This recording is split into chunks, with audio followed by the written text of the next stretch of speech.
Bahrain, salah satu negara di Teluk Persia yang dikenal sebagai tuan rumah Formula One. Tapi kalian tahu nggak sih, ternyata Bahrain juga negara GCC pertama yang memberikan pendidikan kepada perempuan lebih dari 90 tahun yang lalu. Bukti nyata sosok wanita sukses dari Bahrain adalah Putri Sheikha Jawaher bin Khalifa Al-Khalifa, seorang anggota kerajaan Bahrain yang menggunakan kekuasaannya untuk menjadi inspirasi bagi banyak perempuan di luar sana. Belum lama ini, dia mendirikan berbagai bisnis baru dengan niat untuk mempromosikan inklusivitas dan memberdayakan perempuan. Gak hanya fokus di negara-negara Timur Tengah, Princess Sheikha juga memiliki yayasan I Give di Filipina yang mendorong pembangunan infrastruktur pendidikan dan fasilitas belajar bagi anak-anak. Kira-kira apa ya kesulitan yang Princess Sheikha hadapi untuk bisa jadi perempuan yang tegas dan mandiri di dunia di mana perempuan seringkali diremehkan? Gimana caranya dia memberanikan diri untuk melawan arus dan apa sih rencana dia untuk memberikan perempuan di luar sana kesempatan yang sama? Karena hari ini episode spesial Season 3 Bicara Cinta, aku hadirkan secara langsung Princess Sheikha.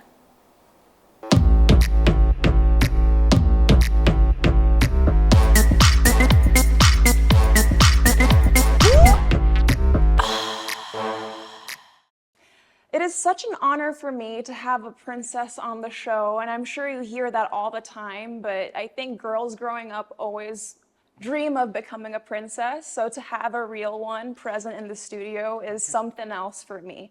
I was doing some research about you when I was writing these questions, and I couldn't find much about your childhood. And I was wondering, what were you like growing up, and what were the pros and cons of being a part of the royal family? Oh, I was always a black sheep in the family. Okay. I was always the stubborn one.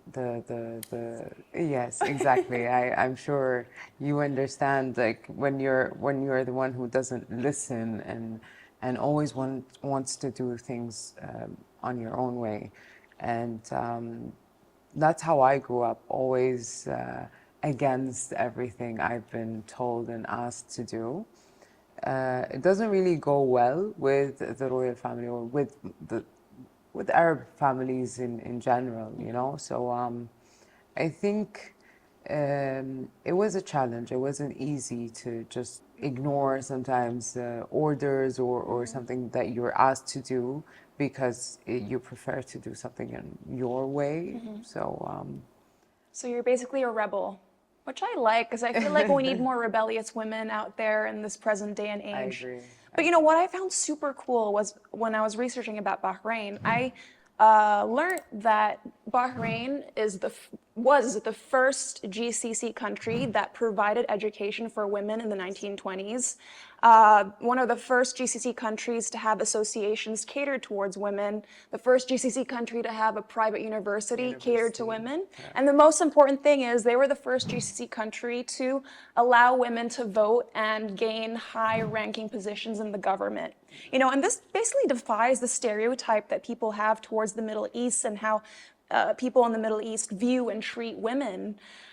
For you personally, what were the obstacles, the struggles that you had to face as a woman growing up, given the social, religious, and cultural norms that you were a part of, the community that you were a part of?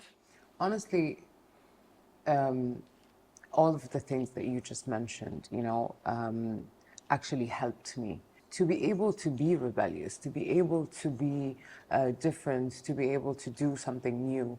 I'm not saying it was easy, but I think it was easier than other royal families in the GCC. Mm-hmm. Because of the mentality that we have in Bahrain and how the country is open-minded and and one of the first GCC countries who has been supporting and pushing women in so many different aspects. I think that helped me to take maybe a step forward or out of the comfort zone. Even me, when I started out in my career or on social media or even on media, TV or whatever, at that time I was 19 years old. So that was also not acceptable at that time. But given the background, it was a little bit easier to digest, I would say. Well, you know, for me personally, I know I'm in a position of privilege because I've always felt like I had autonomy over my own life. But that the same can't be said for all Indonesian women. And I think you can say that the situation is kind of similar in Bahrain and the UAE. I read a statistic the other day that in Bahrain, only 25% of the women have jobs outside of the household. For you personally, as a woman, what gave you the courage and motivation to be ambitious, outspoken, and driven? Yeah, I'll give you a short story of how I started out. I started out after high school. I was given three choices to choose from as majors to study in the university, and I refused three of them. So my parents were very mad, and they. I was supposed to be forced to choose, and I refused to choose, and I refused to study what they chose for me.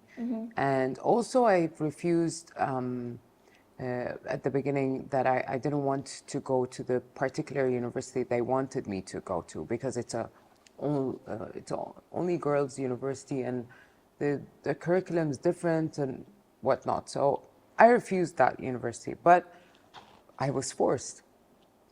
So I went and I studied in that university for, I would say, a year. And then I just knew that this is not my place. And if it's not my place, I just can't give you anymore. Right. This is how I function, my brain functions. So I had to find a solution. If they're not gonna allow me to leave the university, so I had to get the university to kick me out. Oh. What did you do to get them to kick you out?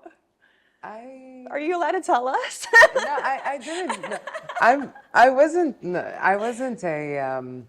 I wasn't really a naughty girl, you know. Okay, And yeah. I'm not rude. I don't speak back. Yeah. But what I simply did is I just wouldn't go to classes. I would go to the Okay. university, but never go to classes. Right. Until I was expelled. Right. So I went back home. It's like, listen, this is the paper. I'm expelled. And they were shocked. My mom was shocked, and she, why? What did you? I don't know. Yeah. They just kicked me out. So it started from there. At that point, my dad, I remember, my father was so angry. He was furious with me. And at that point where I said that, listen, I want to study in an American university in Dubai, because it's the same curriculum that I studied in high school. It's easier for me and I'm comfortable, and it has my major that I wanted. So they said no, they refused. I said yes, I have to, I want to. Back and forth, back and forth. So I was cut off from my allowance. Okay. And the driver, and almost everything privilege.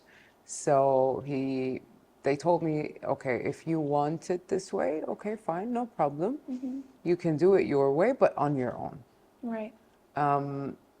So I said, okay, that's what I'm gonna do.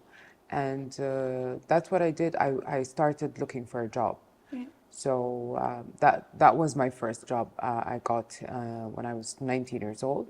And from there, I first rented a car, and then eventually I bought one, and I paid for my university fees. So that's how I learned how to manage even like my money. It wasn't like I need to manage everything, you know. Sometimes so you have to learn by doing, you know? exactly, Yeah. and that's where it all started. That's where it all started. And I mean, I just wanted to talk to the audience for a sec. You know, I think Princess has proven to us sometimes you can't go about life forcing yourself to be someone else or be someone that somebody else wants you to be. You have to be true to who you are. And if you're willing to take the risk, then you need to go out there and just learn by doing, you know? It's worth it. And it's worth it. It's worth it. And you feel like your life is a lot more colorful given the fact that you did take that risk. Am I correct? It wasn't easy. Yeah. It wasn't easy. Nothing is easy, but nothing is impossible. Yeah. If you have the right mindset to whatever you are trying to do, I think you can eventually reach your goals and even succeed yourself. Yeah. You know, you would exceed your expectations, I would say. Right. So I notice a lot of similarities between us, and I just have to ask this question. I don't know if you experience the same thing, but growing up, believe it or not, my mom used to say things such as, Cinta, don't talk like a professor. You're gonna scare men away. Don't be too smart. Like don't be too confrontational. Just relax a little bit, calm down. What are your thoughts on people who say that women should conceal their intelligence, talents, Do you and know my drive? mom? No, I think- don't. I don't. Have you spoken to her? No, I haven't. But what are your Okay. thoughts on people who say that women should conceal their intelligence and be docile in order to be more likable and agreeable? That is, what's appropriate word to say? That's Beep, beep, beep, beep, beep. exactly. No. Why the reason I asked you why you spoke to my mom, because I get that a lot, especially these couple of years, because I'm sure it's the same here, but I'm in the perfect age of marriage, you know, and I have to get married, and I have to, and Yeah. I've been engaged a couple of times, and she says the same thing, that I scare them away. Yeah. I don't scare them away. I just don't settle for anything.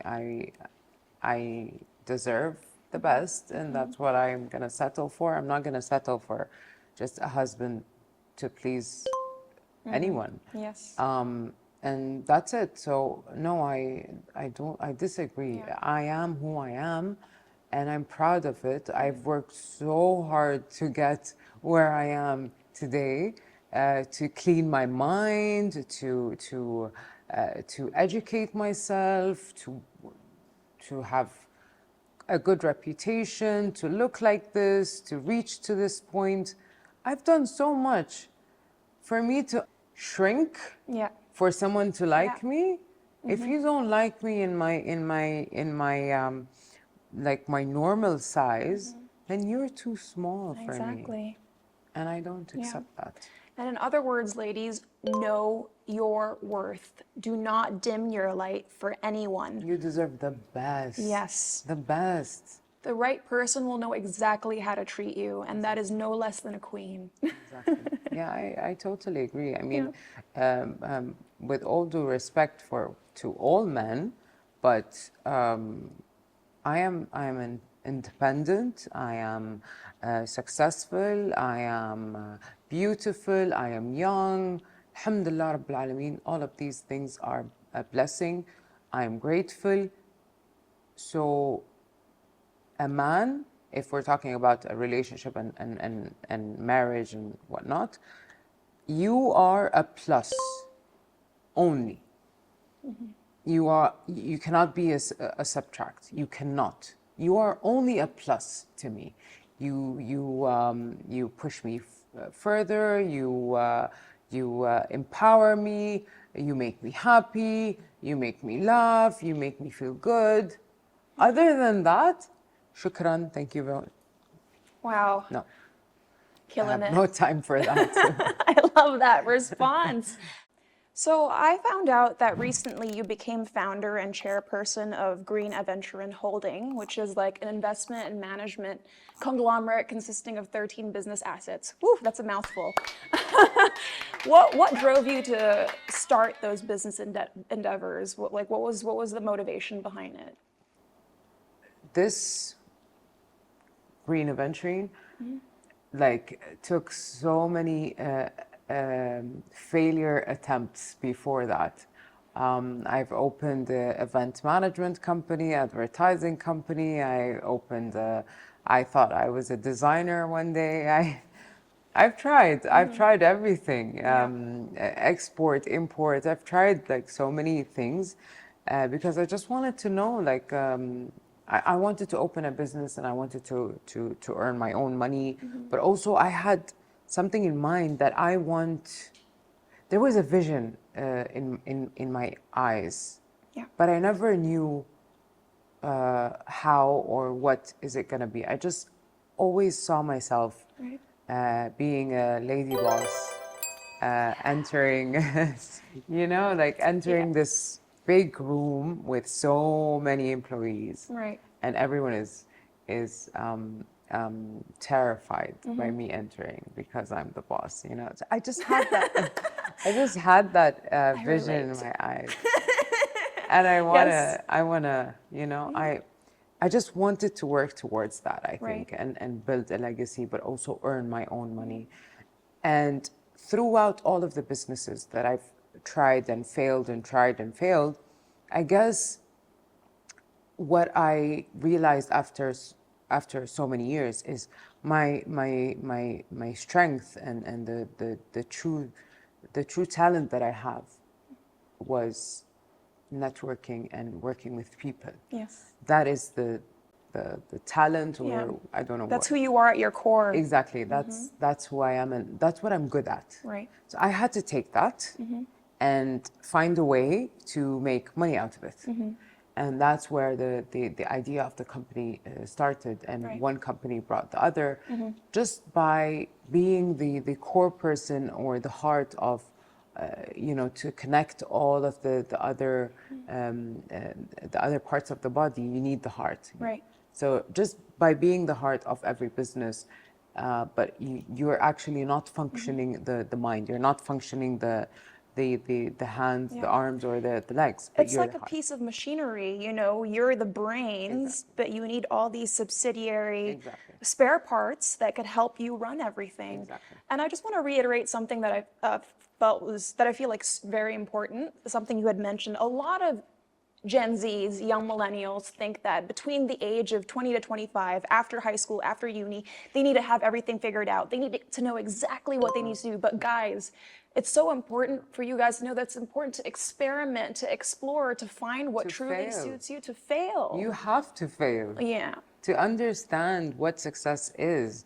And I'm telling you, I did not know what am I good at. I just knew that every single person has a talent. Yeah. Every person on earth has something that they are good at.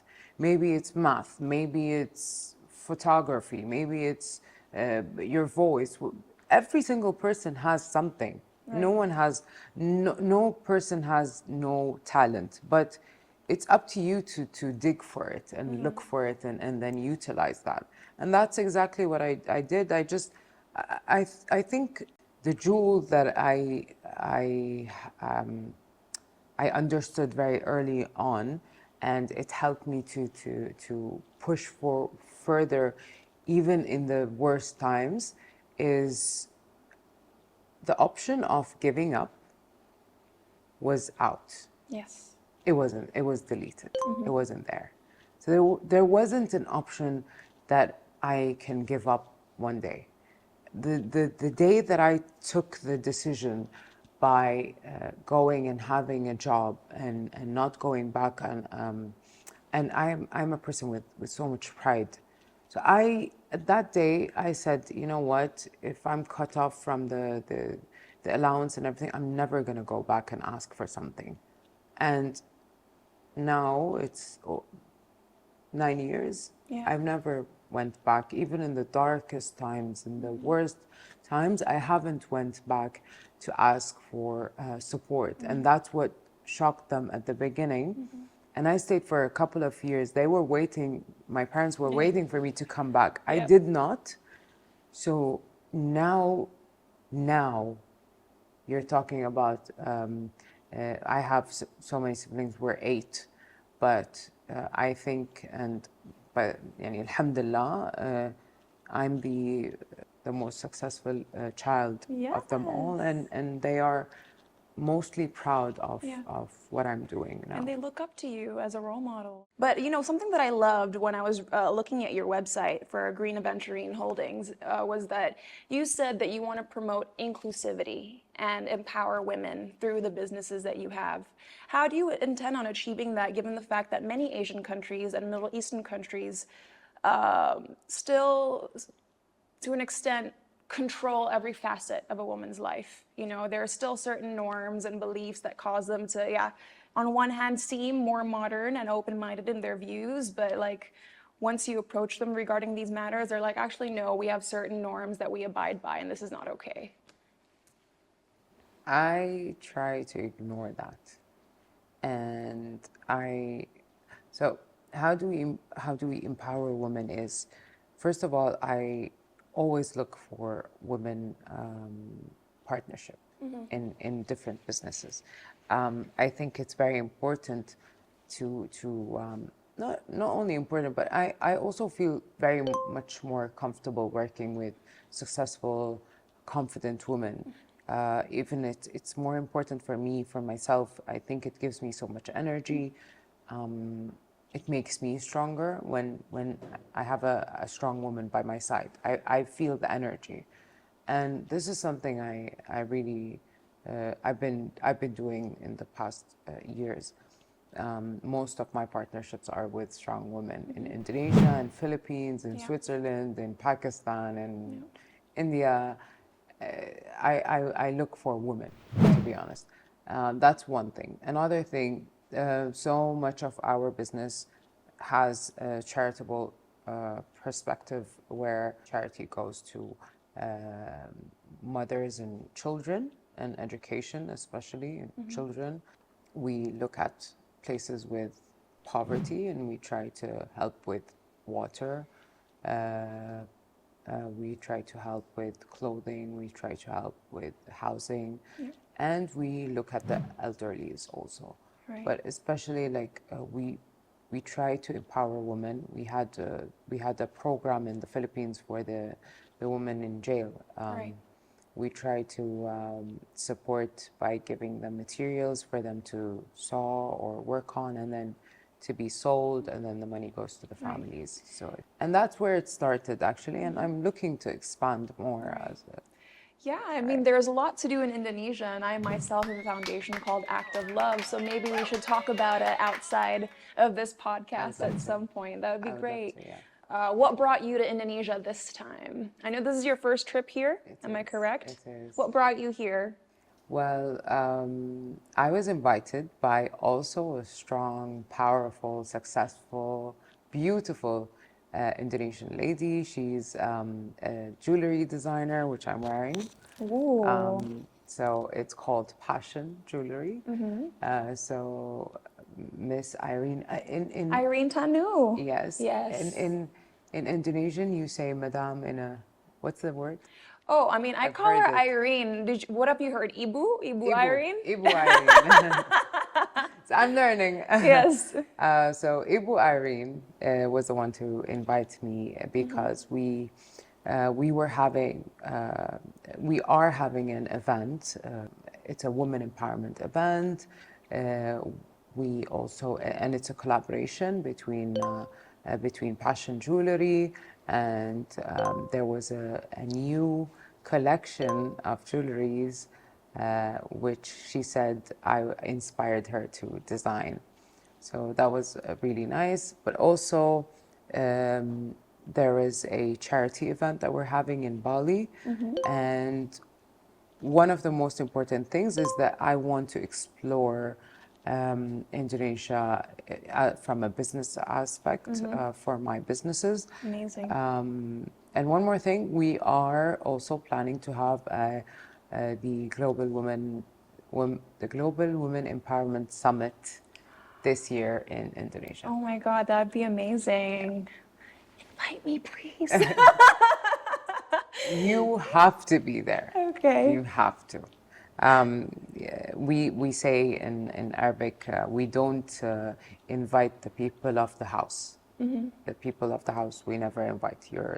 you're automatically Exactly. invited to come. Exactly. Right. I don't mean to make you repeat yourself, but if you don't mind to say a few words about Indonesia, what's your impression of the country so far? I'm shocked. I'm gonna say it again. I'm shocked because we are very, very similar as a culture. I'm saying, but also I love the vibe. I love the green space, the energy. To me, this is just, it treats my soul. I love the nature in the country and the hospitality. I haven't seen anything but great hospitality since the moment I have landed. Everyone is so excited and so nice, and they're spoiling me, and it's amazing, really. And I'm so happy that I get to explore Indonesia for the first time, and I know for now that it's definitely not my last visit. Absolutely. Gonna I come mean, again soon. I hope you're going to come a lot because there's so much to be seen. This country is gigantic, so one trip is not enough. And before we reach the end of this program, I have two more questions for you. And the second to last one would be, people watching this may think to themselves, okay, well, you can do all this because you're a princess. What about us regular people? So what tangible tips could you give the women who are watching this right now to realize that they have the power to break free from the cultural and social norms in their lives and, reach their potential and move forward?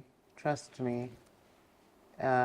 Being a princess makes it worse, makes it harder, not worse. I am so proud of the family that I come from. I was born into this country, into this world, having no worth. I was a baby, right? And then this name gave me so much value and worth. I am so proud to be from this family. But everything I do is controlled because I need to be within the respect of this name that has historical, political, it has so much value, right? I have to respect that, and I do. So everything I'm gonna do, every decision I'm gonna take, needs to be within the parameters of respecting this name. So it makes it worse, it makes it more difficult for me to take a decision. So if I can do that, but still respecting the name and still not, yes, I've chosen a different path. And no, it wasn't easy. Even, you know how many times I apply for a job and they look at my name and then they throw out my CV. They think that I'm going, because I want to, I'm gonna come as a spoiled girl. I just wanna waste my, kill time. So that's why I'm applying for a job. No one actually thought that I really need the job. I'm cut off of my allowance. I had nothing. Yeah. I had to start from scratch. So no, it's not easy. It's just a decision you have to make. And if you make a decision, you have to be up to it. Right. You just have to be up to it. And being a princess doesn't make it easier. It makes it worse. But I always say that this name is a huge name that I personally have to respect before anyone else. So everything that I did, yes, I was a rebel. I chose my path. I chose my major and what I want to do, but without harming. I always had to have that in mind. Yeah. So it's not easier. Okay. And on that note, last words. Please complete the following sentence. A fulfilled and capable woman is a woman who follows her passion. Beautiful. And I'd like to thank you for your time. It was such an honor to be able to speak. It was my pleasure with you. I just want to say that it's refreshing to find people like you, because we're similar in age. But you're full of life, full of energy, and I love that. Again, you're successful. You're doing your thing. You're swimming against the waters, but in a right direction, in a nice way, in a respectful way. You're not when you're not harming anyone else, but you still want to be successful, you're blooming. It's beautiful. It's refreshing. It was a true pleasure to be with you on the podcast, but also, I think this is for your viewers. I think we need more of this version in the world, because I think young people, they need to hear louder voices, and they need to know that it's okay. It's okay to fail. It's okay to come out. It's okay to talk. It's okay to have a voice. And it's okay to be, at times I used to be like very alone because of my choices. But look at me now. I've came a long way, because I think you have to make that decision, and I think it's refreshing, really, and it was a true pleasure being with you here. Thank you so much, and I hope that your time here brings you a lot of beautiful experiences, and I can't wait for you to be back. Sure. And hopefully we can do amazing things together. Yes, definitely. And guys, thank you so much for watching the final and special episode of Cinta Season 3. We'll see you guys next time. Bye. Bye-bye.